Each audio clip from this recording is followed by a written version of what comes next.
তৃণমূল কংগ্রেসের বিরুদ্ধে যে রাজনৈতিক দল আপনারা চয়েস করেছেন নওশাদ ভাইয়ের হাতকে শক্ত করার জন্য আপনাদেরকে আমাদের অন্তরস্থল থেকে আপনাদেরকে ধন্যবাদ জানাচ্ছি।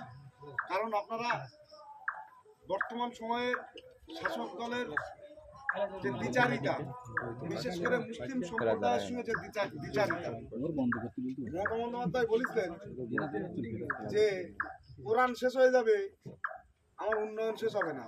আচ্ছা বলেন তো বুকিয়াতে, আমরা তো সবাই ইমানদার, পৃথিবীর কোন শক্তি আছে কোরআন শেষ করা?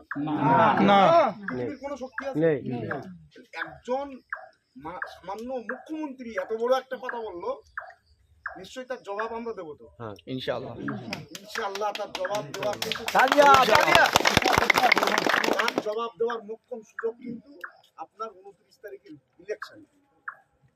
আশা করছি আপনারা তার মোক্ষম জবাব দেবেন এবং আপনি আপনার পরিবার সহ আপনার আশপাশ যারা আছে নিজের দায়িত্ব মনে করে আপনি কিন্তু বিধানসভার ক্যান্ডিডেট আমি না।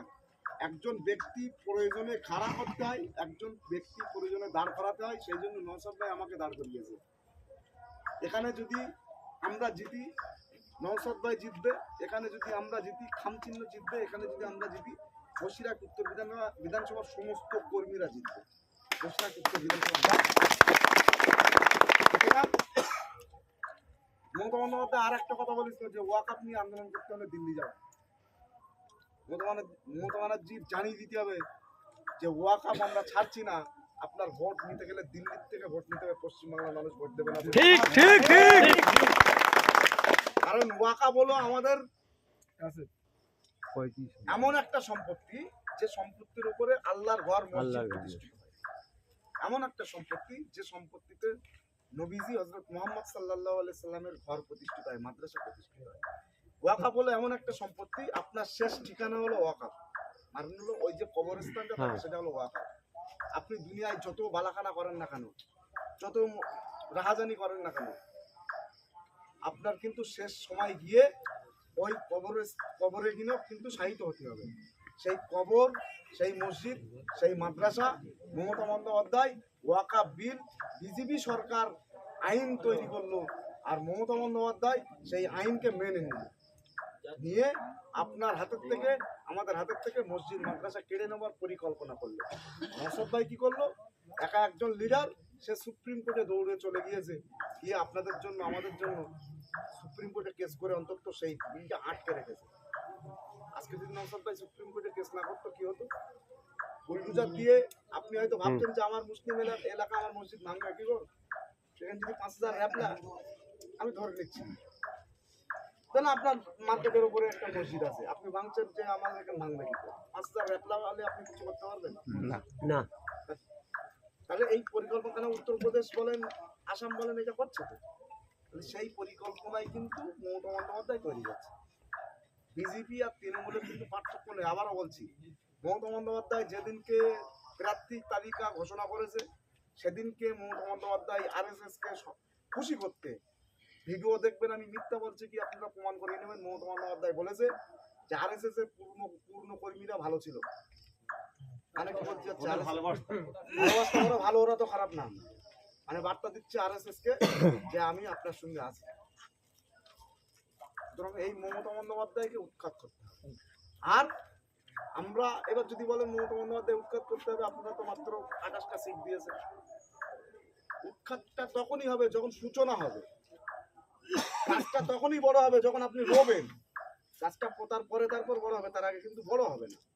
কাজটা পোতা হয়েছে, এবার আপনাদেরকে পানি দিতে হবে, সেই গাছটা একদিন বট বৃক্ষ তৈরি হবে। নওশাদ ভাই একা একটা গাছ পুঁতে একজন বিধায়ক বিধানসভায় গিয়ে লড়ছে। যদি এবার ইলেকশনে যদি 10টা 15টা বিধায়ক যদি নওশাদ ভাইয়ের সঙ্গে পাঠানো হয়, তাহলে তো জায়গা তৈরি হয়ে গেল। আগামী দিন 31 সাল যখন আসবে তখন তো সরকার আমাদের। কারণ পশ্চিমবাংলায় নওশাদ ভাইয়ের মতন ইন্টেলিজেন্ট, নওশাদ ভাইয়ের মতো সম্প্রীতি রক্ষার্থে লিডার পশ্চিমবাংলায় বর্তমান নেই। নওশাদ সিদ্দিকীর বিরুদ্ধে কোনো হিন্দু সম্প্রদায়ের ভাইয়ের মুখ থেকে একটা বাজে কথা শুনবেন না, আমি কথা দিয়ে দায়িত্ব নিয়ে বলছি। নওশাদ ভাইকে মুসলমানরা যেরকম ভালোবাসে, হিন্দু সম্প্রদায় ভাইরাও ঠিক ততটাই ভালোবাসে। কারণ নওশাদ ভাইয়ের বক্তব্যের মাধ্যমে আজও পর্যন্ত একটা বক্তব্য দেখাতে পারবেন না যে বক্তব্যটা নওশাদ ভাই কোনো ধর্মকে আঘাত করেছে।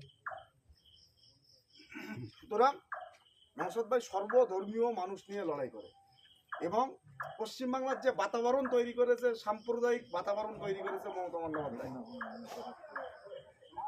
বসিরহাটে দাঙ্গা যখন হয় তখন কিন্তু ক্ষমতায় তৃণমূল কংগ্রেস। আমরা আমাদের জন্ম থেকে কোনো দাঙ্গা দেখিনি বসিরহাটে, তৃণমূল কংগ্রেস থাকতে কিন্তু হয়েছে। তৃণমূল কংগ্রেস থাকতে অন্তত 29 থেকে 30 জায়গা দাঙ্গা এই পর্যন্ত হচ্ছে। উত্তরপ্রদেশের পরে যদি ভারতবর্ষের মধ্যে কোনো রাজ্যে দাঙ্গা বেশি হয়ে থাকে সেটা পশ্চিমবঙ্গ। তাহলে এই দাঙ্গার হাত থেকে মানুষকে বাঁচাতে হবে। কারণ আপনার বাড়ির পাশে রাম থাকে, শ্যাম থাকে, আপনার বাড়ির পাশে রহিম থাকে, আমরা মিলেমিশে বাস করি। আমার বাড়ি তরকারি না থাকলে তার বাড়ির থেকে এক বাটি তরকারি নিয়ে আমি দুপুরবেলা ভাত খাই। আমি অসুস্থ হলে তার কাছ থেকে রক্ত নিয়ে আমি সুস্থ হই, সে অসুস্থ হলে আমার শরীর থেকে রক্ত নিয়ে সে সুস্থ হয়। এই পরিবেশ পশ্চিমবাংলায় তৈরি করতে হবে। আর বসিরহাট উত্তর বিধানসভার মতো কেন্দ্র থেকে নওশাদ ভাইয়ের হাতকে দায়িত্ব নিয়ে নওশাদ ভাইয়ের হাতকে শক্ত করতে পারলে নওশাদ ভাই বিধানসভায় গিয়ে আপনাদের জন্য আমাদের জন্য লড়াই করবে।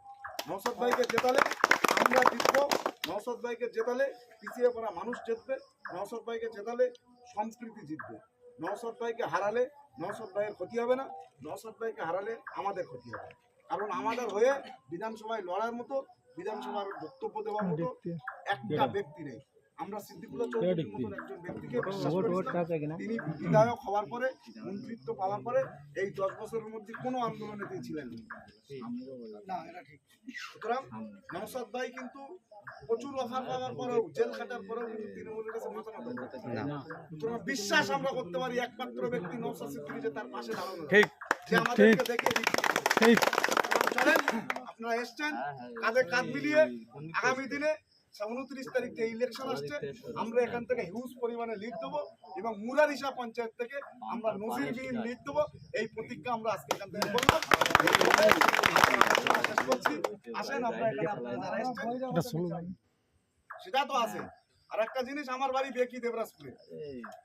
আমার এই গ্রামে, এই সদরপুর গ্রামে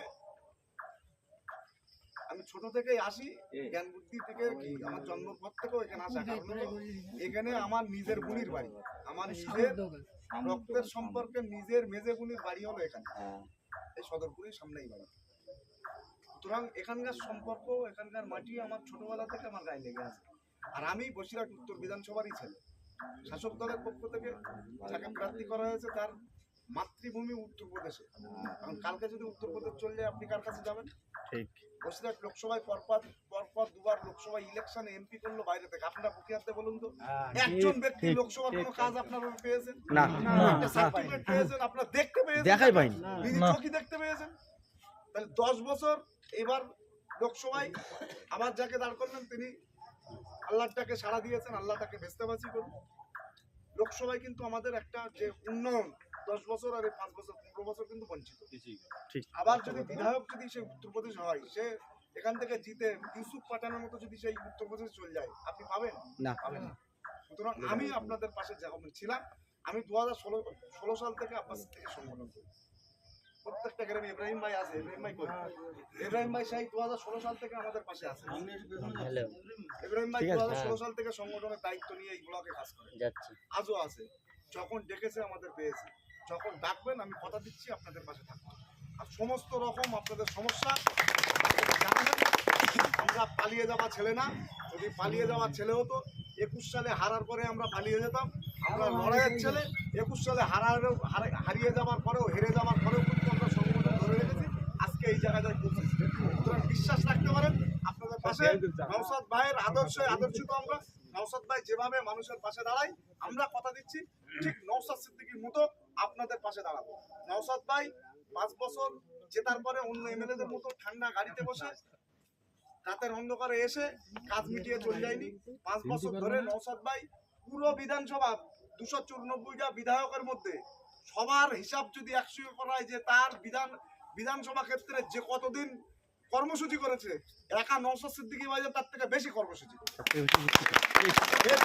আদর্শ আমরা বিশ্বাস রাখতে পারেন। সমস্ত রকম সুবিধা অসুবিধা আপনার পাশে থাকবো। যদি আপনি আমাদেরকে জেতান, আমাকে জেতাতে হবে না, আমাদেরকে জেতান, মনিরুল ভাইকে জেতান, সালাম ভাইকে জেতান, মানে এই ভাইকে জেতান, আপনারা যদি জেতেন আপনারা সবাই বিধায়ক। কারণ আমাদের যে সার্টিফিকেট আপনার কাছেই থাকবে। কষ্ট করে আপনি আমার বাড়িতে কোনোদিন আসবেন না, আমি কথা দিচ্ছি।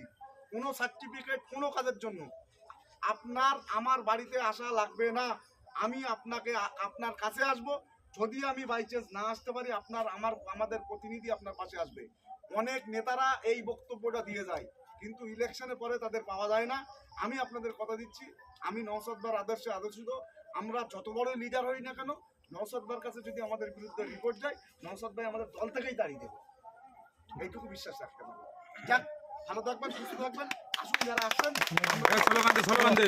আমাদের দলীয় পতাকা আপনাদের হাতে দিয়ে আমাদের দলে